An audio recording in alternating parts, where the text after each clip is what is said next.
छात्रों, मैं विष्णुदत्त शर्मा, प्रवक्ता यांत्रिकी, राजकीय रामचंद्र खेतान पॉलिटेक्निक कॉलेज जयपुर, आपका इस सत्र में स्वागत करता हूँ। छात्रों, आज अपन जो एमई 208 सब्जेक्ट है, इसके अंदर थर्मोडाइनमिक्स के अंदर जो डिस्कस करेंगे वो है फॉर्म्स ऑफ एनर्जी। तो what are the different forms of energy है, उसके बारे में आज अपन डिस्कस करेंगे। जब बात करते हैं एनर्जी की, तो एनर्जी छात्र जैसे कि आपको पता है एनर्जी क्या होता है, it is the capacity to do work, यानी वर्क करने की जो क्षमता है वो आपकी जो है वो एनर्जी कहलाती है। अच्छा, जैसे कि आपको पता है कि एनर्जी की जब आप बात करते हैं तो आपने कंजर्वेशन ऑफ एनर्जी का जो एक लॉ है उस लॉ के बारे में पढ़ रखा होगा, ऊर्जा संरक्षण का सिद्धांत का जो एनर्जी है that can neither be created nor it can be destroyed but it can change from one form to another. यानी जो एनर्जी है इसको आप न तो क्रिएट कर सकते हो न आप एनर्जी को डिस्ट्रॉय कर सकते हो, बस इसको एक फॉर्म से दूसरी फॉर्म के अंदर आप जो एनर्जी को है वो कन्वर्ट कर सकते हो। और जैसा मैंने आपको बताया था छात्रों, जो एनर्जी की अपन बात करते हैं तो एनर्जी जो आपकी एक्सटेंसिव प्रॉपर्टी है, दो तरह की प्रॉपर्टी आपको बताई थी मैंने, इंटेंसिव एंड एक्सटेंसिव। तो एनर्जी जो है वो आपकी एक्सटेंसिव प्रॉपर्टीज है। हाँ, यदि अपन बात करेंगे स्पेसिफिक एनर्जी, तो स्पेसिफिक एनर्जी से अपना मतलब है एनर्जी पर यूनिट मास, पर केजी की यदि अपन बात करेंगे उस केस में वो इंटेंसिव हो जाती है, तो वो चीज अलग मैटर ना। बाकी यदि अपन बात करें जनरल एनर्जी की टर्म्स की यदि अपन बात करते हैं तो ये आपकी एक्सटेंसिव प्रॉपर्टी है। अब छात्रों, जब एनर्जी की अपन बात करते हैं तो एनर्जी को यदि अपन क्लासिफाई करने की कोशिश करें, एनर्जी का यदि वर्गीकरण करें अपन, तो एनर्जी आपकी दो तरह की अपन वर्गीकरण कर सकते हैं एनर्जी को। एक आपकी होती है स्टोर्ड एनर्जी और दूसरी होती है energy in transition.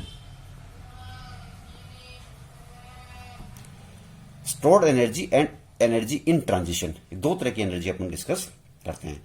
Stored energy से अपना क्या मतलब है कि ऐसी एनर्जी जिसको अपन स्टोर कर सकते हैं। जैसे अपने बात करें पोटेंशियल एनर्जी है, तो पोटेंशियल एनर्जी आपकी स्टोर्ड एनर्जी का फॉर्म है, इसको आप स्टोर कर सकते हो। जैसे एग्जांपल के तौर पे मैं बताऊं आपको, पोटेंशियल एनर्जी अपनी बात होती है, आपने कोई पीस लिया, आपने उसको यदि अपन एक हाइट के ऊपर ले जाते हैं, तो जितनी हाइट से अपन उसको उठाया, एच हाइट पे यदि अपन ने उठाया, तो यदि उसका वेट आपका mg है, तो वेट के अगेंस्ट जो आप वर्क करते हो उसी को अपन पोटेंशियल एनर्जी को डिफाइन करने का तरीका भी अपना वही है, ग्रेविटेशन के अगेंस्ट जो आपने वर्क किया है। तो जो mgh फिनोमेना जो आपकी आ गई एच हाइट पे लेके गए, तो ये mgh जो एनर्जी स्टोर होगी उस सब्सटेंस के अंदर या सिस्टम के अंदर, वो आपकी पोटेंशियल एनर्जी है जिसको आपने स्टोर कर लिया। इसी तरह से घर का एक एग्जाम्पल अपन ले, जैसे घर पे अपने टैंक के अंदर अंडरग्राउंड जो पानी होता है, उस पानी को अपन अपर जो ओवरहेड टैंक्स होते हैं उसके अंदर पानी को जो अपन भेजते हैं, तो नीचे से आपने मोटर चलाई, आपने वर्क किया और वर्क से आपने पानी को ऊपर भेज दिया टंकी के अंदर। अब पानी जो वहां आपका टैंक में जो स्टोर है वो एज ए पोटेंशियल एनर्जी उसके पास है, जिसकी वजह से जब आप नल खोलते हो तो पानी आपको वापस मिल जाता है, क्योंकि जो आपने इनिशियली जो वर्क किया था वो एज ए पोटेंशियल एनर्जी के रूप में आपने उसको स्टोर कर दिया।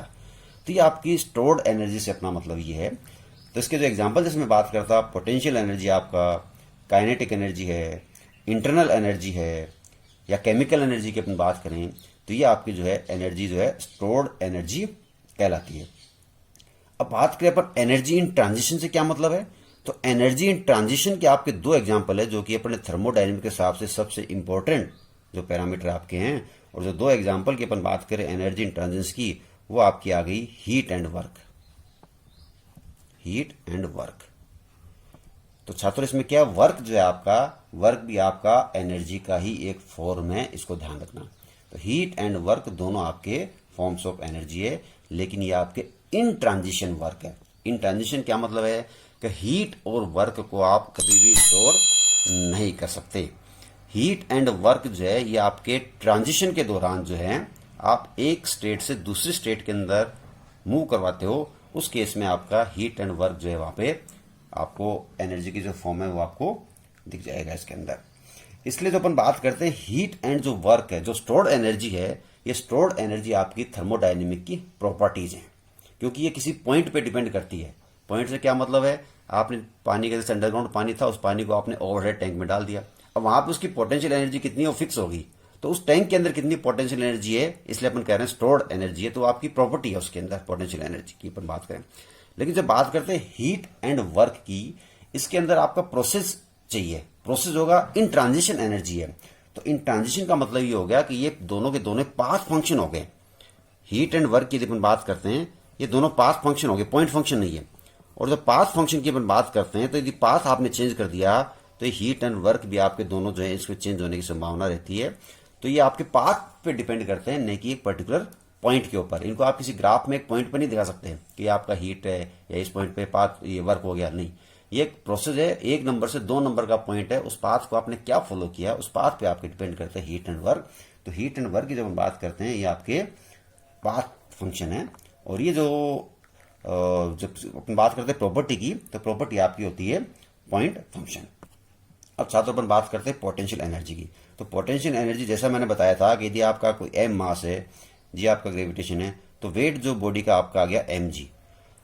और ये जो वेट है ग्रेविटी के अगेंस्ट जो अपन वर्क की बात करते हैं कि इस वेट से ग्रेविटी के अगेंस्ट यदि आपने एच हाइट पे इसको उठाया है, यदि अपन एच की बात करें दोनों से मल्टीप्लाई किया, तो ये जो एम जी एच आपका जो हुआ, ये आपकी होगी पोटेंशियल एनर्जी, जिसको अपन पी से डिफाइन कर सकते हैं कि पी जो आपकी पोटेंशियल एनर्जी है वो आपकी एम जी एच है, हो गया। तो ये पोटेंशियल एनर्जी की डेफिनेशन होगी। तो इसको अपन क्या कहते हैं, energy which A system possess by virtue of its position in a gravity.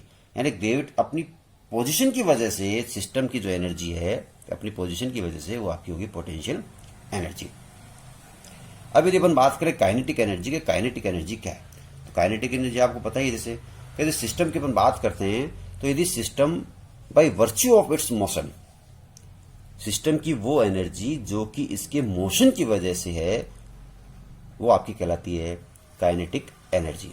और इसके बाद सीधी सी बात है, काइनेटिक एनर्जी को निकालते हैं, कैसे करते हैं, it is equal to the work done by a force in moving a body through a distance dx। यदि मैं कहता हूं एक बॉडी है, उस पर F यदि फोर्स है और उस बॉडी को आपने dx डिस्टेंस मूव करते हो, dx अपन ने लिए स्मॉल डिस्टेंस, तो जैसे ठीक है, तो आपको जो वर्क डन चाहिए, तो वर्क डन आपका जो होगा वो dw हो जाएगा। dw जो वर्क डन है वो आपका, ये dw जो वर्क डन है ये आपका वर्क डन हुआ। और ये जो वर्क डन है, यही वर्क डन आपकी कहलाती है काइनेटिक एनर्जी।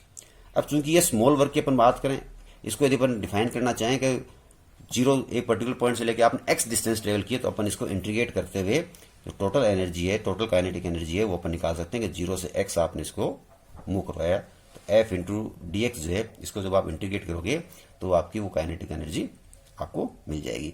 और इसको आप निकाल भी सकते हो, एफ की जो वैल्यू, एफ की वैल्यू यहाँ आप एम ए रखो, एम ए, और जब आप इसको इंटीग्रेशन करो, जो एक्सेलरेशन है उसको आप रख देना डीवी बाई डी टी, तो डी बाई डी टी रख दोगे, और उसके बाद D x by D T वो आपकी वेलोसिटी हो जाएगी। तो ये आपका जो आएगा F C F V D V हो जाएगा। और उसको जब आप सोल्व करोगे तो ये जो काइनेटिक एनर्जी आपको मिलेगी, वो काइनेटिक एनर्जी आपकी आ जाएगी हाफ एम वी स्क्वायर, जिसको आप लोगों ने पढ़ा है।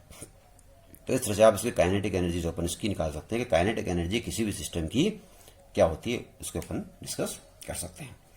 अब बात करें यदि अपन इंटरनल एनर्जी की, तो इंटरनल एनर्जी क्या होती है, तो इंटरनल एनर्जी की जब अपन बात करते हैं तो किसी भी सिस्टम की ये sum of all form of energy within the system, यानी किसी भी सिस्टम के अंदर जो उसकी सारी जो एनर्जी है, उस सारी तरह की जो एनर्जी है, उसका जो सम है, वो सम जो आपका है सिस्टम की, वो आपकी कहलाती है इंटरनल एनर्जी। तो इसकी यदि अपन बात करें इंटरनल एनर्जी की, तो इंटरनल एनर्जी के अंदर आपकी दो तरह की एनर्जी होती है। एक तो होती है इंटरनल पोटेंशियल एनर्जी, जो कि इंटरनल एनर्जी का पार्ट है। दूसरा जो है आपका है वो इंटरनल काइनेटिक एनर्जी। अच्छा ये छात्रों ध्यान रखना, इससे अपन अलग बात कर रहे हैं, पोटेंशियल जो काइनेटिक एनर्जी जो अपन ने बात की अलग ही बात कर रहे हैं। ये है इंटरनल एनर्जी सिस्टम के अंदर, सिस्टम के अंदर की इंटरनल एनर्जी की बात कर रहे हैं। तो इंटरनल पोटेंशियल एनर्जी और इंटरनल काइनेटिक एनर्जी। अब आता इनसे अपना क्या मतलब है, इंटरनल पोटेंशियल एनर्जी से क्या मतलब है। इंटरनल पोटेंशियल एनर्जी, यदि अपन किसी भी सिस्टम की बात करें, कोई भी सब्सटेंस है, जैसे अपन गैस की बात करें, तो आपको पता है कि गैस के जो मॉलिक्यूल्स है वो किसी न किसी अट्रैक्शन की वजह से वो आपस में बाइंडिंग फोर्स होता है उनके बीच में। वो जो बाइंडिंग फोर्स जो है, वही बाइंडिंग फोर्स आपकी, जिसको अपन बॉन्ड एनर्जी भी कहते हैं, बॉन्ड एनर्जी, ये आपकी कहलाती है इंटरनल पोटेंशियल एनर्जी। यानी इस इंटरनल पोटेंशियल एनर्जी की वजह से ही गैस के जो पार्टिकल्स हैं, वो पार्टिकल आपस में बॉन्ड रखते हैं म्यूचुअल अट्रैक्शन की वजह से। तो जो बाइंडिंग फोर्स है वो आपका हो गया इंटरनल पोटेंशियल एनर्जी। अब बात होती है इंटरनल काइनेटिक एनर्जी की अपन बात करें, तो इंटरनल काइनेटिक एनर्जी से गैस के मोलिक्यूल अपन बात करें, तो गैस के मोलिक्यूल्स क्या है जिस सिस्टम के अंदर वो रैंडमली क्या मूव करते हैं आपके एक जगह से दूसरी जगह से। अब वो मोलिक्यूल मूव भी कर सकते हैं, वो वाइब्रेशन की वजह से मूव कर सकते हैं, वाइब्रेशन जो होता है इंटरनल वाइब्रेशन, तो ये आपकी कहलाती है इंटरनल काइनेटिक एनर्जी, जो कि उसके अंदर मोशन होता है। तो ये आपकी इंटरनल एनर्जी जो है, ये इंटरनल एनर्जी आपकी कहलाती है। और जो इंटरनल एनर्जी में जनरली अपन इंटरेस्टेड कम होते हैं, अपन जो इंटरेस्टेड जो होते हैं थर्मोडायनेमिक्स पॉइंट ऑफ व्यू से, वो होता है चेंज इन इंटरनल एनर्जी। और चेंज इन इंटरनल एनर्जी जो है वो आपकी डिपेंड करती है change in temperature of the system और चेंज इन फेज। जैसे फेज में चेंज अपन बात करते हैं, फेज में चेंज जैसे मैंने बात आपको पहले भी बताया था मैंने, जैसे पानी से आप स्टीम बनाते हो, 100 डिग्री सेंटीग्रेड पानी है, 100 डिग्री सेंटीग्रेड स्टीम है, तो इसके अंदर आपका टेम्परेचर चेंज नहीं हो रहा, तो इसका मतलब ये नहीं कि सिस्टम की इंटरनल एनर्जी चेंज नहीं होगी। तो internal energy, change in internal energy है, वो दो वजह से हो सकती है, या तो आपका चेंज इन टेम्परेचर हो सिस्टम का, या चेंज ऑफ फेज हो, उस केस में जो आपकी इंटरनल एनर्जी होती है। तो टोटल, अब बात करें पर टोटल एनर्जी, जिसको मैं ई से रिप्रेजेंट कर दूं कि टोटल एनर्जी है, तो टोटल एनर्जी आपकी क्या आ गई, पोटेंशियल एनर्जी जो पी से डिफाइन किया मैंने, देन काइनेटिक एनर्जी, और थर्ड जो अपन बात करें इंटरनल एनर्जी, तो इंटरनल एनर्जी को जनरली अपन क्या यू से डिनोट करते हैं, तो प्लस यू। तो ये तीन तरह की जो एनर्जी है, potential plus kinetic energy plus internal energy, इन तीनों का जो कंबाइंड है वो कंबाइंड आपकी कहलाती है total energy of the system. अब छात्रों अपन बात करते हैं वर्क एंड हीट के बारे में। तो जैसे मैंने आपको बताया था कि जो वर्क एंड हीट की जो अपन बात करते हैं, ये एनर्जी इन ट्रांजिट है। जैसे पहले क्लासिफिकेशन जो अपन ने किया था, एक तो स्टोर्ड एनर्जी और एक एनर्जी इन ट्रांजिशन।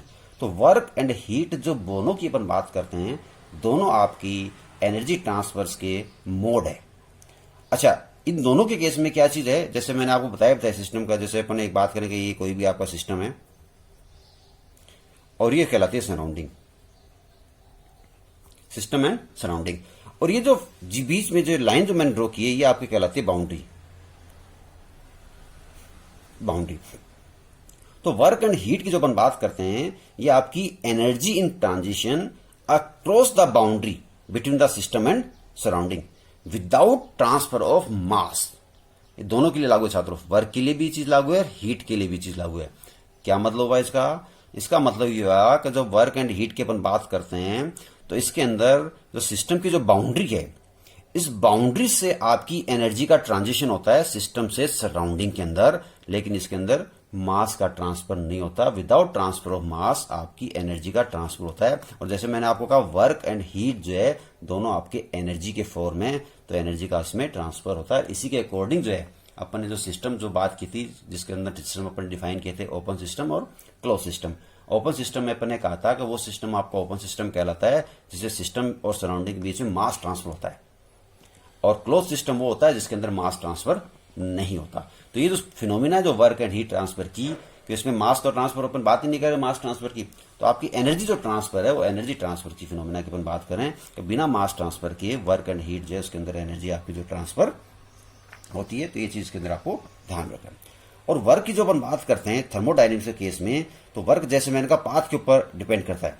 तो वर्क जो अपन डिफाइन करते हैं, अभी छात्रों इसका सिर्फ फॉर्मूला बता रहा हूं, अगला जो लेक्चर होगा उसके अंदर मैं इसमें आपको डिटेल में बताऊंगा। पी यदि प्रेशर है और यदि चेंज इन वॉल्यूम है, और चूंकि जैसे मैंने कहा था कि जब वर्क की अपन बात करते हैं तो वर्क आपका पाथ फंक्शन है। तो 1 नंबर पॉइंट से 2 नंबर पॉइंट, ये आपका प्रोसेस हो गया। 1 नंबर प्रोसेस से 2 नंबर प्रोसेस तक, इसको मैं 1 2 कर देता हूं, work done during system moves from 1 point two 2 point. जैसे इसके यदि पीवी डायग्राम ड्रॉ करता हूं, तो पीवी डायग्राम मतलब है 1 नंबर पॉइंट ले लीजिए, 2 नंबर पॉइंट ले लीजिए, तो यहां से यहां तक जो सिस्टम आपका मूव कर रहा है, तो ये पी डीवी जो वर्क हो गया। अब चूंकि ये पाथ फंक्शन है, तो पाथ पे डिपेंड करेगा कि ये पाथ कौन सा है। ये पाथ आपका स्ट्रेट 1 नंबर से 2 नंबर का जो पॉइंट है, ये स्ट्रेट लाइन भी हो सकती थी कि 2 नंबर से 2 नंबर पॉइंट यहाँ होता, तो स्ट्रेट लाइन हो सकती है, कर्व लाइन हो सकती है। तो 1 नंबर से 2 नंबर पॉइंट की पोजीशन क्या है, स्टेट क्या है, वो स्टेट पे डिपेंड करता है ये पाथ आपका क्या है। तो इस पाथ के ऊपर डिपेंड करता है वर्क एंड हीट। तो वर्क ये डिस्प्लेसमेंट वर्क कहलाता है, इसको अपन कहते हैं डिस्प्लेसमेंट वर्क, विस्थापन का वर्क, डिस्प्लेसमेंट वर्क। तो डिस्प्लेसमेंट वर्क को जो अपन डिफाइन करते हैं वो पी डीवी, इसको डिटेल में मैं और आपको बताऊंगा बाद में, जो अपन नेक्स्ट जो लेक्चर होगा उसके अंदर आप डिटेल में बताएंगे। तो ये आपका वर्क जो अपन है, वर्क इसको अपन निकालते हैं किसी भी सिस्टम के अंदर वर्क डन कितना होता है, ये वर्क डन आपका कहलाता है। और अब बात की थी हीट की, अपन बात करें तो जैसे हीट का जैसे मैंने आपको बताया था कि हीट, एक चीज ध्यान रखना छात्रों, वर्क एंड हीट दोनों जैसे मैंने आपको बताया कि एनर्जी इन ट्रांजिशन है। तो हीट की जब बात करते हैं तो the transfer of energy due to difference in temperature, यदि एनर्जी का ट्रांसफर टेक प्लेस होता है आपका सिस्टम और सराउंडिंग में ड्यू टू टेम्परेचर डिफरेंस यदि होता है, और टेम्परेचर डिफरेंस मतलब सीधी सी बात है, एक हाई टेम्परेचर होगा, एक लोअर टेम्परेचर होगा, तो एनर्जी का जो ट्रांसफर होता है वो हाई टेम्परेचर से लोअर टेम्परेचर की तरफ होता है। तो यदि हाई टेम्परेचर से लोअर टेम्परेचर की तरफ एनर्जी का ट्रांसफर हो रहा है, तो इस तरह का जो ट्रांसफर ऑफ एनर्जी है वो सिर्फ और सिर्फ हीट कहलाती है। जैसे मैंने आपको कहा, वर्क एंड हीट दोनों ट्रांसफर ऑफ एनर्जी है, एनर्जी इन ट्रांजिशन है, दोनों के अंदर एनर्जी का ट्रांसफर होता है। लेकिन एनर्जी का ट्रांसफर यदि टेम्परेचर डिफरेंस की वजह से हो रहा है, फिर इसको रिपीट कर रहा हूं मैं, एनर्जी का ट्रांसफर यदि due to difference in temperature की वजह से हो रहा है, तो वो जो एनर्जी ट्रांसफर है वो एनर्जी ट्रांसफर आपकी कहलाती है हीट। और टेम्परेचर डिफरेंस के अलावा और किसी भी तरह से एनर्जी का ट्रांसफर होता है तो वो एनर्जी ट्रांसफर आपका कहलाता है वर्क। तो ये दोनों के अंदर डिफरेंस हो गया, हीट एंड वर्क के अंदर। दोनों एनर्जी इन ट्रांजिट हैं, दोनों आपके पाथ फंक्शन हैं, लेकिन दोनों में फर्क, ये बेसिक फर्क है। अब आप कहते हो सर बिना ट्रांसफर ऑफ टेम्परेचर डिफरेंस के अलावा एनर्जी का ट्रांसफर कैसे हो सकता है? जैसे मैं आपको बताता हूं, प्रेशर डिफरेंस यदि आपका प्रेशर डिफरेंस होता है तो हाई प्रेशर से लो प्रेशर की तरफ गैस की आप बात कर लीजिए, चाहे लिक्विड की बात कर लीजिए, हाई प्रेशर से लो प्रेशर की तरफ फ्लूइड जो अपना मूव करेगा। और ये जो टॉपिक है आपको, जो एफएम सब्जेक्ट है आपका 202 फ्लूइड मैकेनिक्स, उसके अंदर भी आप इसको पढ़ोगे, प्रेशर की फिनोमिना को। यानी प्रेशर की वजह से यदि आपका एनर्जी ट्रांसफर हो रही है तो वो आपकी कहलाएगी वर्क।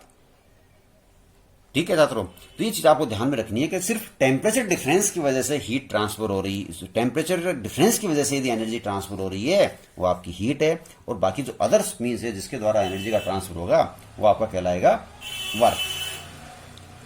वर्क एंड हीट के लिए आपको थोड़ा सा साइन कन्वेंशन का भी ध्यान रखना पड़ेगा कि यदि कोई भी सिस्टम है, इस सिस्टम पे यदि आप वर्क करते हो, यानी आपने वर्क किया, तो इसका मतलब सराउंडिंग से सिस्टम पे ये आपने वर्क किया, यानी सराउंडिंग से आपने कुछ ऐसी एक्टिविटी की कि सिस्टम पे आपने वर्क किया, तो ये जो सिस्टम है, ये वर्क जो आपका कहलाता है, ये नेगेटिव वर्क होता है। ये साथ ध्यान रखना, यदि सिस्टम ने वर्क किया सराउंडिंग के ऊपर, ये वर्क नेगेटिव, और सिस्टम से यदि वर्क आपका बाहर जाता है तो ये वर्क आपका जो है पॉजिटिव वर्क होता है छात्रों। इसी तरह हीट की अपन डायरेक्शन की बात करें, यदि सिस्टम को आपने हीट दी है तो ये आपकी पॉजिटिव हीट कहलाती है, और सिस्टम से हीट सराउंडिंग तरफ बाहर निकली है तो वो आपकी जो है वो नेगेटिव हीट कहलाती है। थोड़ा सा डायरेक्शन इसका भी आपको ध्यान में रखना। तो वर्क एंड हीट की यदि अपन बात करें तो वर्क एंड हीट में यदि डिफरेंस की बात करें तो अपन डिफरेंस भी इसमें आपको मैं जैसे अपन बात करें, क्या बात करें कि बोथ जो है आपकी दोनों के दोनों बाउंड्री की फिनोमिना है, और ये बाउंड्री के ऊपर ही दर्शाता है। मतलब ये बाउंड्री से आपको देखना है कि यहां से चीज ट्रांसफर हो रही है कि नहीं हो रही है, सिमिलरिटी है दोनों केस में। इस बाउंड्री से आपका बाहर निकलना चाहिए सिस्टम, तो एनर्जी जो ट्रांसफर इस बाउंड्री से बाहर होनी चाहिए। ऐसे नहीं सिस्टम के अंदर ही फिनोमिना यहां से यहां तक एनर्जी का ट्रांसफर होने, दोनों बाउंड्री फिनोमिना है तो बाउंड्री की फिनोमिना इसमें होना चाहिए। और वर्क केस में क्या होता है, बाउंड्री में एक्सपेंशन होता है। वर्क जैसे मैंने कहा डिस्प्लेसमेंट वर्क है, तो इसके अंदर बाउंड्री को आपका एक्सपेंशन जरूरी है, तो वो आपका कहलाता है वर्क जो है, इसमें इसका डिस्प्लेसमेंट आपका मस्ट होता है इसके अंदर। ये चीज आपको ध्यान में रखनी है। और जैसे मैंने कहा दोनों के दोनों आपके पाथ फंक्शन है। और जो डिफरेंस की जो बात की, डिफरेंस जैसे मैंने अभी आपको बताया था, एग्जाम में कभी पूछ लेते हैं कि क्या इसके अंदर डिफरेंस है, तो डिफरेंस जैसे मैंने आपको बताया था कि इसके अंदर यदि ट्रांसफर ऑफ हीट होता है टेम्परेचर डिफरेंस की वजह से, यानी ट्रांसफर ऑफ हीट है टेम्परेचर डिफरेंस की वजह से, और इसके अलावा जो भी एनर्जी का जो इंटरेक्शन है वो आपका कहलाता है वर्क ट्रांसफर, और वर्क की वजह से इसमें ट्रांसफर होता है। तो ये छात्रों वर्क एंड हीट के बारे में, और जैसे मैंने कहा वर्क की डिटेल में आपको जो अपन अगला जो नेक्स्ट लेक्चर होगा उसके अंदर आपको डिटेल में इस वर्क के बारे में भी मैं आपको बताऊंगा। एक छात्रों मैंने आपको बार बार बताया था कि जो high grade and low grade energy के बारे में डिस्कशन किया था मैंने, तो अब वर्क और हीट के बारे में बात हो रही है, तो आज इसको भी अपन high grade and low grade energy, दो तरह की एनर्जी होती है, तो हाई ग्रेड और दूसरी जो होती है वो होती है लो ग्रेड तो दो तरह की जो एनर्जी इसके बारे में अपन आज ही डिस्कस कर लेते हैं। तो जैसा कि छात्रों आपको पता है थर्मोडायनेमिक्स यानी हीट एंड फोर्स का जो रिलेशन है, तो थर्मोडायनेमिक्स में जनरली क्या होता है, अपन इसके अंदर जो डिस्कस करते हैं कि केमिकल और जो थर्मल एनर्जी होती है उस केमिकल और थर्मल एनर्जी को अपन यूजफुल वर्क के अंदर कन्वर्ट करते हैं। थर्मोडायनेमिक्स के अंदर क्या करते हैं अपन थर्मोडायनेमिक्स में, कोई भी फ्यूल है या कोई भी सब्सटेंस अपना, उसकी जो केमिकल या जो थर्मल एनर्जी है उसको अपन कन्वर्ट करते हैं यूजफुल वर्क में, और फिर उस वर्क को जनरली अपन पावर जनरेशन में काम में लेते हैं। तो अपन थर्मल पावर प्लांट की बात करेंगे या गैस पावर प्लांट की बात करेंगे या इंटरनल कंबशन इंजन की बात करेंगे, इन सब के अंदर यही फिनोमेना होती है कि इसके अंदर जो फ्यूल को बर्न करते हैं उसकी जो थर्मल एनर्जी रिलीज होती है, उस थर्मल एनर्जी को अपन वर्क में कन्वर्ट करते हैं और फाइनली उस वर्क या तो अपन वर्क को यूज करते हैं या उस वर्क को अपन पावर जनरेशन के द्वारा इलेक्ट्रिसिटी में कन्वर्ट कर देते हैं। तो ये चीज अपने काम करते हैं। अब चूंकि वर्क एंड हीट दोनों आपके एनर्जी के फॉर्म है, तो वर्क में एक खास बात है कि वर्क क्या होता है, यदि वर्क के फॉर्म में आपकी एनर्जी है तो उस एनर्जी को अपन कंप्लीटली यानी 100% उस एनर्जी को अपन यूज कर लेते हैं। क्या कर रहा हूं मैं, if energy is in the form of work it is directly and completely utilisable. लेकिन यदि अपन बात करें हीट में, हीट के अंदर ऐसा नहीं है। हीट की जब बात करेंगे तो हीट का 100% कन्वर्जन नहीं होता। इसका एग्जाम्पल यदि बात करूं, एग्जाम्पल आपका जैसे आईसी इंजन है, आईसी इंजन के अंदर अपन पेट्रोल या डीजल को जब बर्न करते हैं तो जितनी एनर्जी फ्यूल रिलीज करता है बर्न करने में वो कंप्लीटली वर्क में कन्वर्ट नहीं होता है। इसकी जब अपन आईसी इंजन की बात करें या किसी भी टरबाइन की बात करें, न्यूक्लियर टरबाइन की बात करें या थर्मल टरबाइन की बात करें, स्टीम टरबाइन की बात करें, इसकी जो इफिशियंसी की जब बात करते हो इसकी इफिशियंसी लगभग 30% से 40% के बीच में होती है। इसका मतलब लगभग 60% जो अपना है वो वेस्टेज है। तो मैं क्या कह रहा हूं कि work can be converted into 100%, we can use कर सकते हैं वर्क को, लेकिन हीट आपकी कभी भी 100% यूटिलाइजेशन नहीं होती है। तो जब हाई ग्रेड एनर्जी की अपन बात करते हैं तो वर्क जो है आपका है वो आपकी हाई ग्रेड एनर्जी है और हीट जो आपका है वो आपकी लो ग्रेड एनर्जी है। तो ये छात्रों आपको इसमें ध्यान रखना। अब इसका मतलब ये नहीं कि हाई ग्रेड का एग्जांपल सिर्फ वर्क ही है। हाई ग्रेड के आपके मैकेनिकल वर्क जैसे अपन बात करें, फिर वाटर की जो पावर है, वाटर पावर आप इसमें जो अपना ME 202 है जो आपका फ्लूइड इंजीनियरिंग उसमें आप पढ़ोगे, जब टरबाइन वगैरह पढ़ोगे तो उसके अंदर वाटर की जो एनर्जी है वो आपकी हाई ग्रेड एनर्जी है। विंड पावर जो है, विंड की जो एनर्जी है वो आपकी हाई ग्रेड एनर्जी है। टाइडल जो पावर है वो आपकी हाई ग्रेड एनर्जी है। या मैनुअल जो आप काम कर रहे हो, जैसे आपने बक्सा उठाया, किसी आपने हाइट पर रख दिया, वो आपकी हाई ग्रेड एनर्जी है। लो ग्रेड एनर्जी की अपन बात करेंगे तो सारी जो थर्मल एनर्जी जो आपकी है, थर्मल एनर्जी की यदि अपन बात करेंगे तो थर्मल एनर्जी पूरी जो आपकी है वो आपकी लो ग्रेड एनर्जी है।